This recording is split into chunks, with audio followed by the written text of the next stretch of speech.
Hey, what's up, party people? Welcome to SJU. We're talking today about the Fast Chise. Will it ever end? Maybe. And we got a new trailer, a look at the Disney Last Dragon. Not the Last Dragon you're thinking about, but another one, led by Raya. Go figure. And then we're going to take your comments and questions, so keep those going in the chat, and we'll answer them at the end. I'm joined by Lon Harris and Eric Goldman. Thank you for joining me, guys. Mm-hmm. And I will be joined by you, audience, on our next Fandom 5 trivia show, which is this next Friday, I believe. Yes, a week from the coming Friday. All right, thank you, Ryan. So it's you answer trivia questions, this time about Star Wars, about the canon, theatrically released films, and The Mandalorian, and you win real money. Not Shroot Bucks, but U.S. greenbacks. So come on down, sign up right now, and be there next Friday to do that. But now we're talking about the FNF. Boys, we're getting more Fast and Furious, but not too much more. F9, as you know, has been delayed. It got pushed a year, what feels like a year ago, but it's still very far away. They're still planning the future, the grand conclusion to Fast and Furious, to family, to friends, to everything. The family.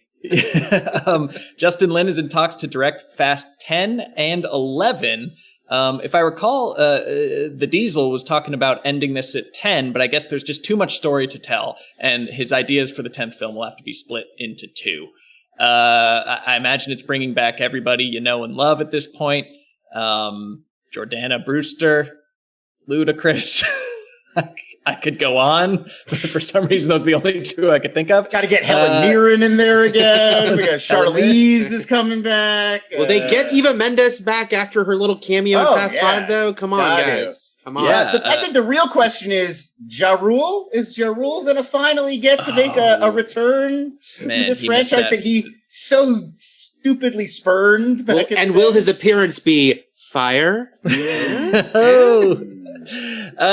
In all seriousness, guys, is this the right time for Fast and Furious to end? Well, first, I was so confused by not so confused, I should say. I was a little confused by the announcement because I distinctly remember one thing, which is Justin Lin having been signed on for 9 and 10. So I was confused that they acted like he wasn't even signed for 10.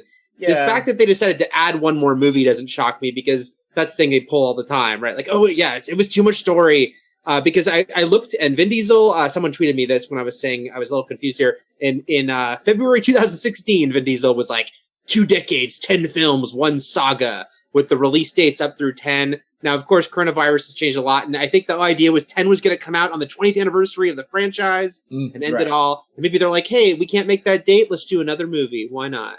I think, this is sort of the equivalent of like we're going to split the final Deathly Hallows Potter movie into 2. You know, like it's that thing, but instead of just calling it F10 Part 1 and F10 Part 2, they're like, it's just an 11. It is weird to, like, 11 is an odd number, like literally an odd number, but it's an odd number to leave it on. But I think it's just that they were working on 10 and they were like, you know what, we could squeeze one more movie out of this. They've done this already, right? Like, even though they didn't call it a part 1 and part 2, like, isn't F9 a continuation of F8? Isn't it still Charlize with the dreads? And 90%, again, I hope I'm getting my history right here, but I also think he acted like, at one point he said 8, 9, and 10 were a trilogy of sorts. And that is also 4, 5, and 6. And 11 is an epilogue. It's just them driving off into the sunset for 2.5 hours. They did also say when they were making 4 and 5 that 4, 5, and 6 had been planned out as that's why there's so much overlapping story in those 3. They had thought of those as like a trilogy within the larger series, but who knows how much of that is really the creative process and how much is just the marketing afterwards. Incredible. I mean, I hesitate to ask where it can go from here if we already know that Fast 9 is going into outer space. I mean, I got my theory all set up. 9, I think it's like the cat, mouse, dog, like the Poochie inevitability. I think once you do space, next is time travel, and then 11 multiverse. I think that's the natural progression. They are going full Marvel here, so So I think We'll get him into space. Gather the Infinity Nos. Right. I think 10, they have to go back and like meet the Wright brothers or Henry Ford or I would love to see them in the past. Ben-Hur style chariot race. Yes. And then I think 11, like the evil Vin Diesel crew from an alternate reality. So they have to do the Avengers, like the Dukes of Hazzard come and join them, and like some, Doc Brown's locomotive, and I don't know. Well, you talk about the portal scene. You talk about a grand finale. Is the ending of all of this enough to bridge the gap between Diesel and The Rock? What are your odds that The Rock and Statham come back through that portal at the end of Fast 11? I think they do. I think we already saw the groundwork being laid when Hobbs and Shaw came out, and they were friendly on social to each other for the first time in a long time. I felt at the end of the day, they are doing what's best for business. And I'm guessing they might not be best friends forever, but that they were like, let's at least publicly squash this a little bit. Because I just remember Diesel doing his like, congratulations, and Rock being like, thanks, brother. And it was like, this feels to me like they know in the long term, we should like make this look a little better, and that at least Hobbs can show up in the final sequence of Fast 11. And I think we've already seen them in Furious 7 do the like, we can manipulate the camera and use effects and techniques. Right. We can, as long as they're willing to be in the same room for like a few minutes, we could shoot around it otherwise. And so, in 8, they weren't even willing to do that, and they still did it. So. Right. So I feel like if you also include, the use of body doubles, you could shoot over some guy's shoulder and make it look like Hobbs is talking to Toretto. I think all things are possible. I can't see them concluding this whole thing without the whole family being reunited in some way. Will Paul Walker's sibling get a phone call? We're going to do that. 100%. Yes, I believe that will also be happening. Yeah, and do you do that with time travel? I guess they can kind of recreate Fast 1 where they go back to the diner and they have to steal the tuna sandwich or something like. Look who's on board. Exactly. Does Gal Gadot come back is the big question. She had a little walk-on role. Yeah, no, she can come back too. Everyone can have their moment. With the magic of time travel, all of our old friends can come back to us. Now let's talk about time travel for a second here, because just this week, can't wait. Oh, wow. Just this week, we had Bob Gale doing press for the new Back to the Future trilogy release, saying, once again, reiterating that they have no plans to do another Back to the Future movie. However, I'm like, hey, Universal owns that franchise too. What if they said, instead of doing another Back to the Future movie, can we just get the time machine? Can it be like, can just Dom say, I know a doc? So then you got, the DeLorean. It's the grandkids, Marty. They're getting into street racing. Something's had to be done. They're stealing DVD players. Change everything. Just like, can we get Johnny Tran back in this series? Finally, can we finally do it? Justice for Johnny Tran. Justice for Johnny Tran. And Hauser, get them all. So that seems like there's at least they're making intimations that the Fast's core saga is coming to a close. Right. I feel like they got to be making another Hobbs and Shaw, right? That did well enough. Oh, yeah. They're definitely going to do Hobbs and Shaw. And I think this is opening the way. I don't think this is the end of it as a franchise. I think this is like Skywalker saga coming to an end. Yes. And then we'll see where we go from here. But I definitely think that there's going to be offshoots and ongoing projects in the Furious verse. Oh yeah, we know there's the female-led one they're talking about too. Like, they've even got the animated series, Spy Racers on Netflix now. So like, they're already thinking beyond the core Toretto saga and what they're going to do with this. Ridiculous world. Some market testing. Give me your most hyped, real or imagined Fast and Furious spinoff. It can be a one that's announced or one just in your mind's eye. Oh, man. I feel like we've already done Hobbs and Shaw. To me, it seems like getting, Roman and Taj somehow spun off into their own world is such an obvious gimme. Like, why wouldn't you sign Tyrese and Ludacris to like a 3-picture deal like right now? Just lock that in. That seems obvious to me, right?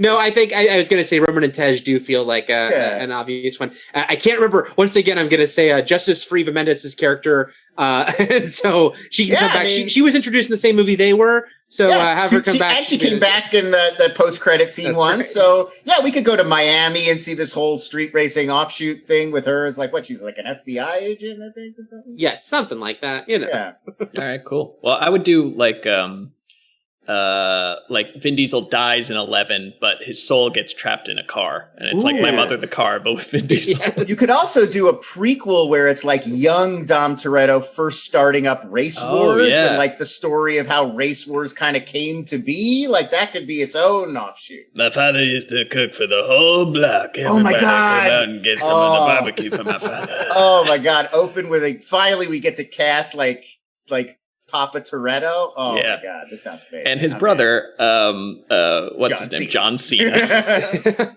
There was a character, by the way, I'm blanking on his name. Was it, no, it wasn't Jesse, Leon. Leon, the only member of the crew in the first movie to never return. Yeah. Oh. So Leon's gotta come back, guys. He's in the prequel, in the Race Wars. There you go. We'll have to ask David Ayer about Leon, writer of the first Fast and Furious movie. That's right. Anyways, I think that's enough on FNF. I'm too amped on NOS anyways to keep going. So if you're redlining right now, subscribe to our channel, hit the like and hit the bell so you never miss another video that we post, and never miss Lon and Hollywood Hal Rudnick's new podcast, The Binge Boys. Lon, tell us about Binge Boys. Hey, so Hal and I watch a lot of streaming shows, not for the podcast, just because we don't have a lot going on in our lives. And so on the show, we kind of get together once a week. We talk a little bit about streaming news. On the newest one, we talk about this Willow show that's happening now.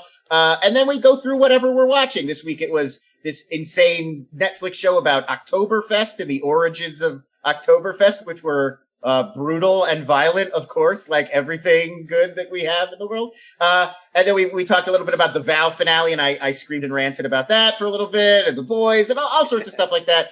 Plus, some goofy comedy, some wacky nonsense with Hal and characters. All right. Sick. I'll subscribe after the show. It's on everywhere, like iTunes, Spotify, wherever you go to find your pods. All right, sweet. Well, we'll be podding out after this. And then one more reminder, Fandom 5 Trivia Show, October 30th, Star Wars, money. You know what to do at this point. Click the link, sign up. You know your Wookiees from your Jawas. You'll do fine. You have to be 18 plus and live in the US or Canada.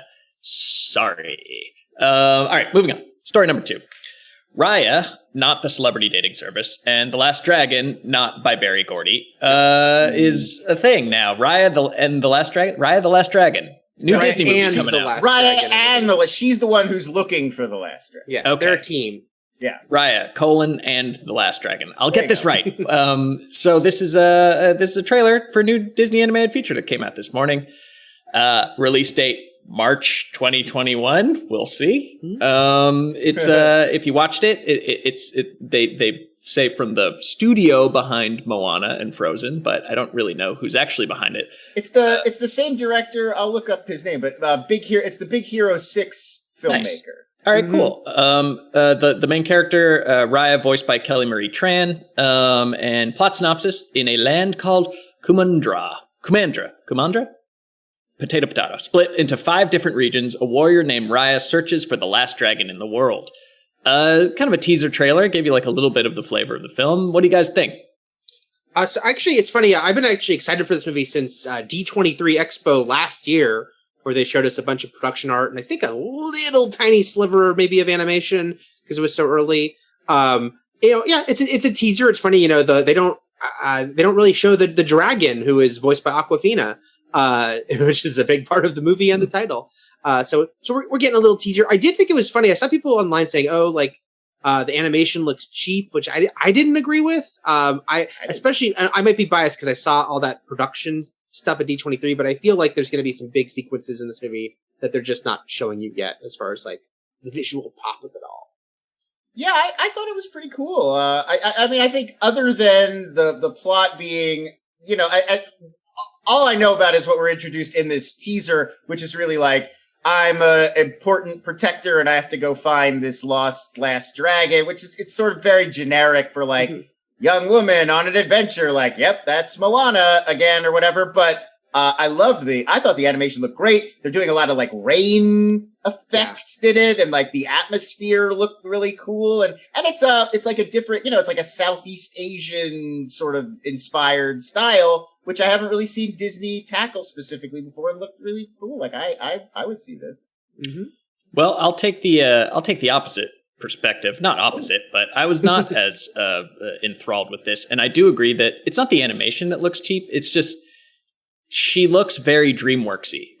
She's got a case of DreamWorks face. The character design is I wouldn't say it looks cheap, but it looks like I don't know, like a latter Shrek movie type human, where I feel like Disney manages to do the more stylized animation that's still 3D. There's kind of like a DreamWorks house style, or like even like a Netflix like streaming kids animation style that this looked like to me, where I think Frozen and Moana really didn't fall into that. So I thought it looked a little generic in the character design, I guess. The world design does look cool.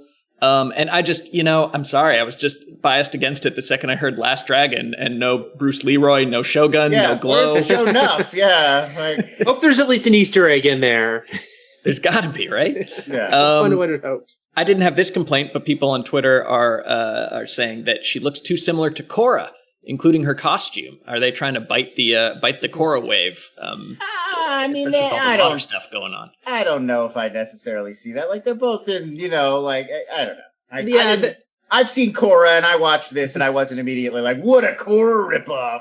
Yeah, that felt really overblown, and then people were like, oh, and then she fights a villain with this mask. I'm like, yeah, that's because it's all the same influence. It's the same Asian influences.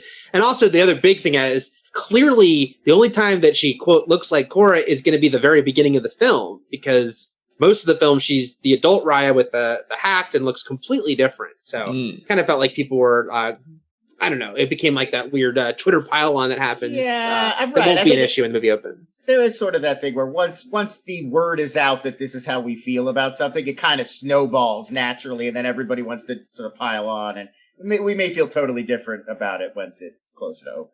Yeah. Well, granted, this was a teaser. They're not giving you tons.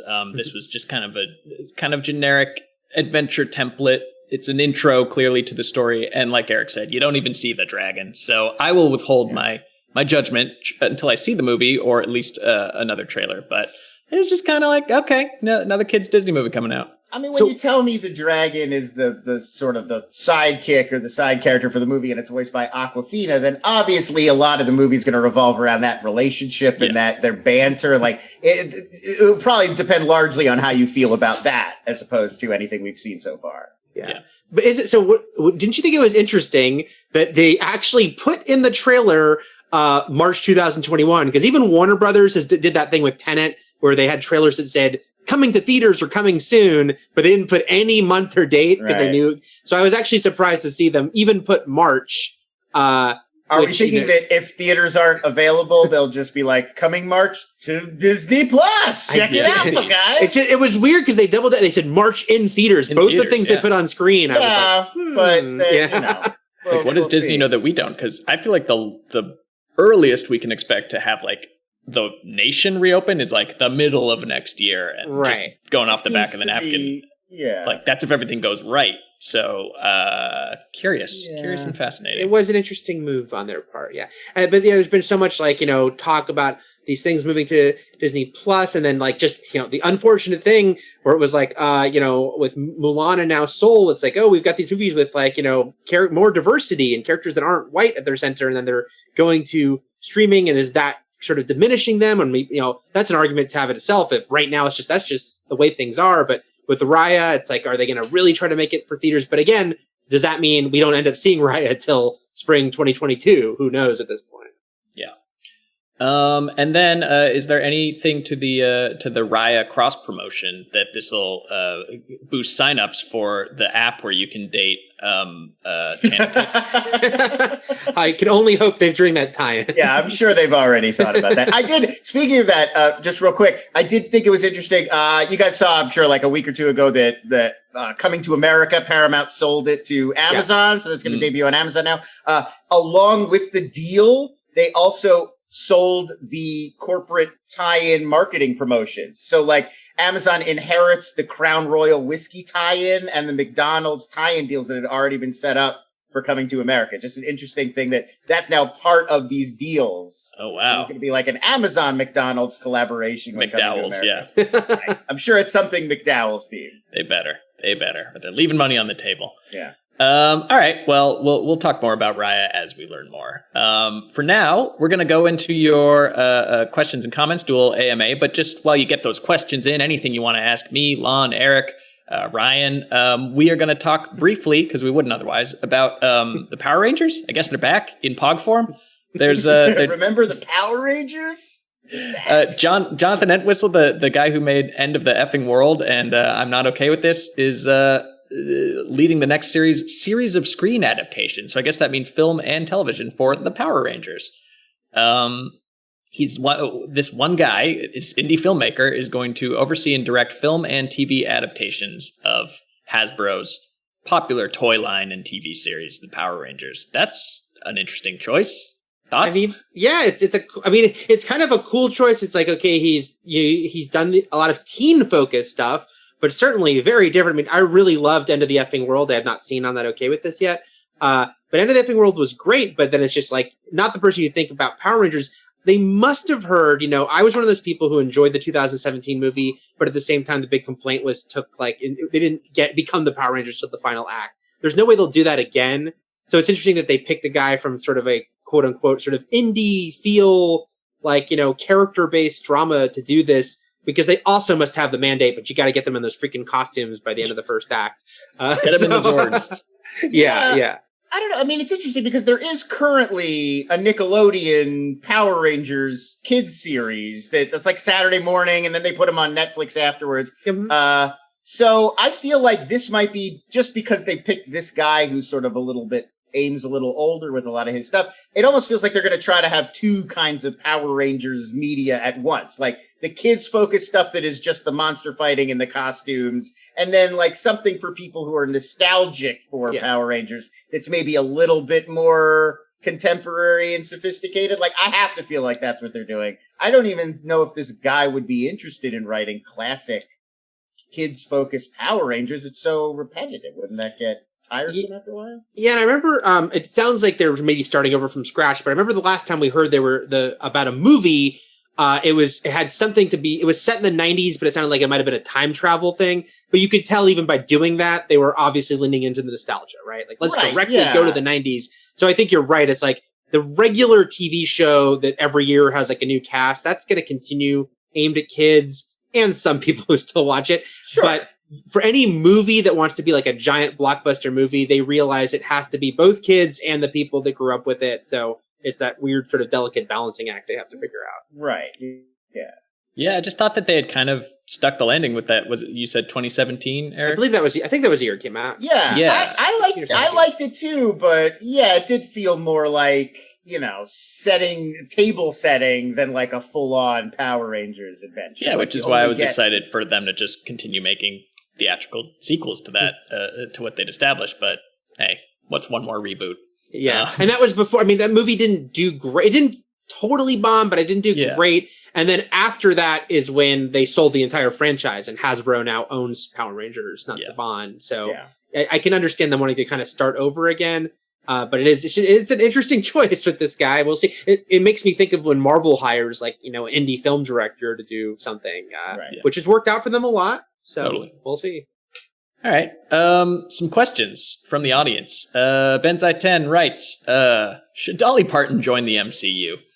I mean, I'm going to go ahead and say yes. I don't have a character in mind, but yes, obviously. He says yes or yes. You have the option to say no, to keep her, keep her pure. But you say yes. I say yes. I say James Gunn can get her into Guardians of the Galaxy 3 as like some sort of amazing, like, space queen. Why not? Kind of like a no-brainer, right? Like, who doesn't like Dolly Parton? She's funny. She could do songs. Like, it seems like an obvious choice. Yeah, I think as a character or as herself, either way. That's Grandmaster and the Collector have like another sibling? Yeah. Oh yeah, because there's all of the what the hell are they called now? There's a much bigger group. Yeah, Celestials. Is that what they're calling them? Celestials. No, not the Celestials. Oh. Those are the big giant guys. Oh man, I am feeling like a bad Marvel fan. Yeah, I expect you to know this. Elders of the universe, Elders of the Galaxy, Elders of the universe. Yes, it's right. I would say Dolly Parton would be a perfect choice for like another Elder of the universe. All right, solid pick. One of the Elders of the universe, if I recall correctly, is named the Gardener. which is just you're selling me. You're giving me you're giving me the hard sell already. Who I believe is male, but you can gender swap that. And so Dolly Parton has the gardener. There's my big push. Done and done. I want her to play Gambit when they bring the X-Men back. All right, Why So Snappy asks, who's going to be more successful with their future TV projects, Marvel or DC?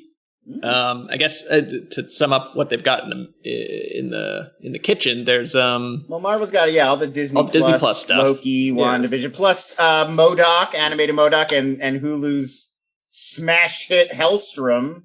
Yeah, I think they'd rather, so much. Given that they literally did not put the name Marvel anywhere on that show, I think they want you to forget about that one.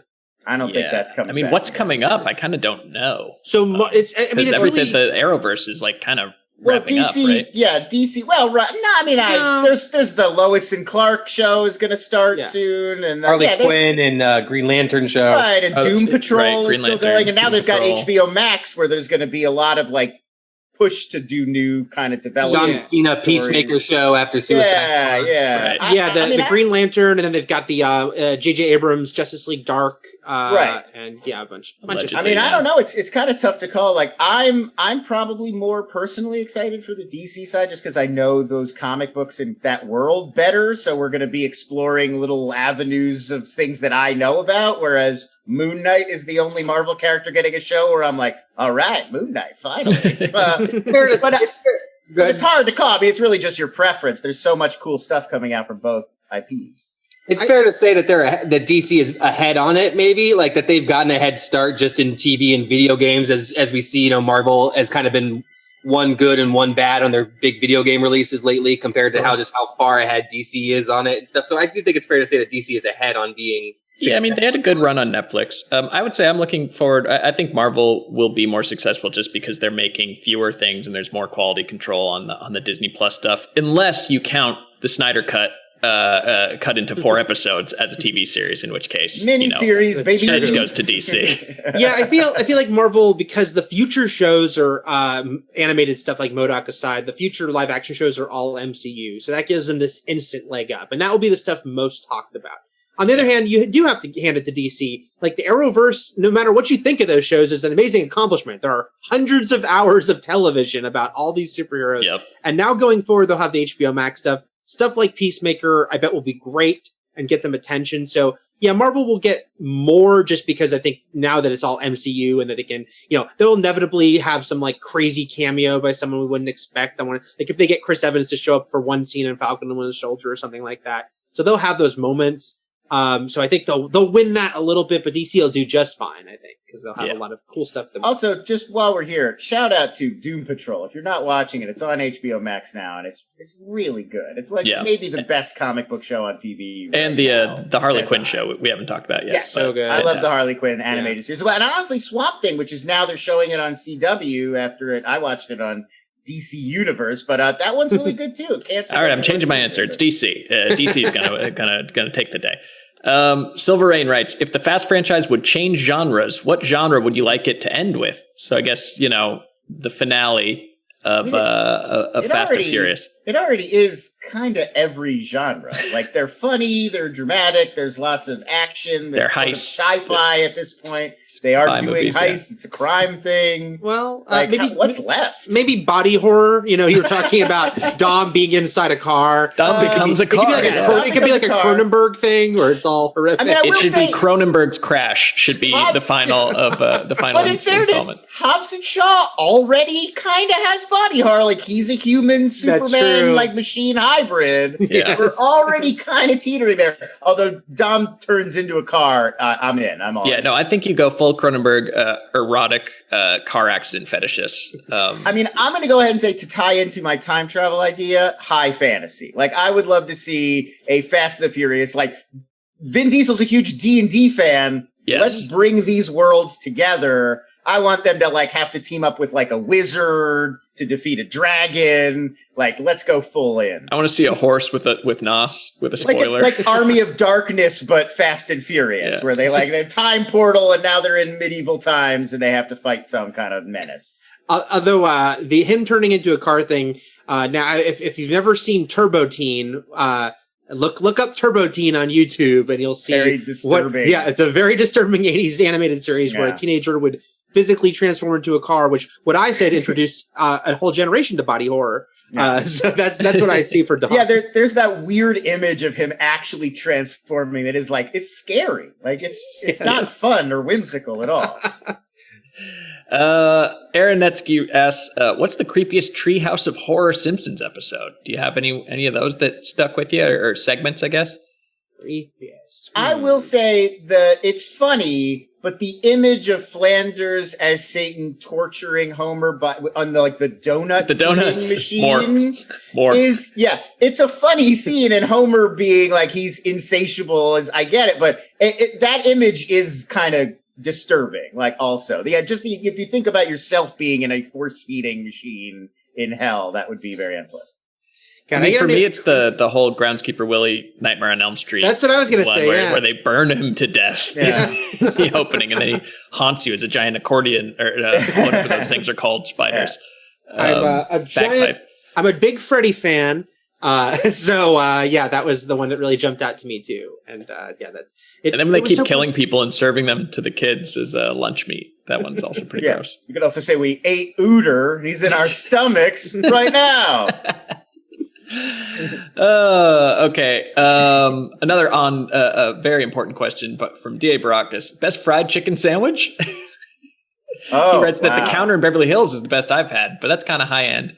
On a lower end is Cluck and Blaze. I've never had Popeyes, but the commercials are good. I have never had Cluck and Blaze. The counter chicken sandwich, it's sure, that's pretty fine. Good. Yeah, that Popeyes one was pretty tasty, I have to say. Yeah, that Popeyes one, I was worried because the hype was so strong, and I didn't try it for a long time because the lines were so long, and I was like, how can it live up to this? But I guess I'm just going to stick to fast food, even though he went to Beverly Hills. Yeah, he's jumping into the counter. But on the fast food side, I will say that Popeyes one is damn tasty. Yeah, it's not a fried chicken sandwich, but Carl's Jr. has that Santa Fe chicken sandwich, which is grilled chicken, but it's also it's got like a little spice to it, and it's got a chili pepper on it. It's really good. Recommended. Howlin' Rays, if you can stand the line. Yes. Yeah. If you've got 3 hours. If you got 3 hours to spare, or if Post Malone is offering to send it to you via Postmates. Yeah. All right, for the people who don't live in Los Angeles, here's one last question. Panther asks, what old TV show pre-90s would you revive as a feature film? Pre-90s. Pre-90s. I love Quantum Leap, so I would definitely want to bring that back. But I'll go back into history. I'll try to come up with something. Yeah, I mean, that's the problem for pre-90s is like the 90s was my television prime. You know, I was not alive for most of the 80s, so I don't really know. What about that British show? Yeah, that's for the 60s. The Prisoner. That old British. Oh, The Prisoner, yeah. That old British sci-fi weird mystery. That's like perfect for peak TV. I'm surprised somebody hasn't done like a limited series. They did. Jim Caviezel. It was Jim Caviezel and Ian McKellen, I believe. Well then that makes sense. I just missed it. Oh, you're right. AMC did it in 2009, and I just missed it. But yeah, that would be great. It's like all of these people are like they're disappeared from their lives and kidnapped and brought to this like mysterious island. The Simpsons did a parody of it once, actually. I will say this: I don't really have an answer except just rewatch the Michael Mann Miami Vice movie. It's very over the top and very entertaining. I know they keep talking about a new version of Knight Rider. Who was attached to do it? I can't remember. There was like a notable filmmaker producing it. Justin Lin, starring Vin Diesel. I think it was someone who did Fast and Furious. But yeah, I feel like Knight Rider, which is, the opening credits of Knight Rider promise a really cool show that the show itself could never deliver on. Yeah. So I will say that I'm like, I want a version of Knight Rider that is actually like that opening credits. Though a talking car innately, it was James Wan. There you go. Of Furious 7 was developing a new Knight Rider. So we'll see if that actually happens, but I'd be curious. And wait, William Daniels is still with us, right? You could have him. He's 93. He's 93, but you could have him come back as just the voice of Kit, Yeah. Wait, did the guy who asked that question, was his username Baracus? No, that was the chicken sandwich guy. Oh, okay. I was going to say, he was probably hoping we were going to say A-Team. Oh, yeah. He had a great pun. It was D.A. Baracus. D.A. Baracus. Well, that movie's not good. You could really do a solid reboot of the A-Team and make it work. Give that another spin. Yeah, come on, Jim. All right, you guys. I feel like this is a good way to kick off or close our Wednesday. So thank you so much for joining us, Lon, Eric, audience. Always a pleasure. Again, sign up for the Fandom 5. Listen to Lon's podcast. And we'll see you next time. Hope you had fun. See you later.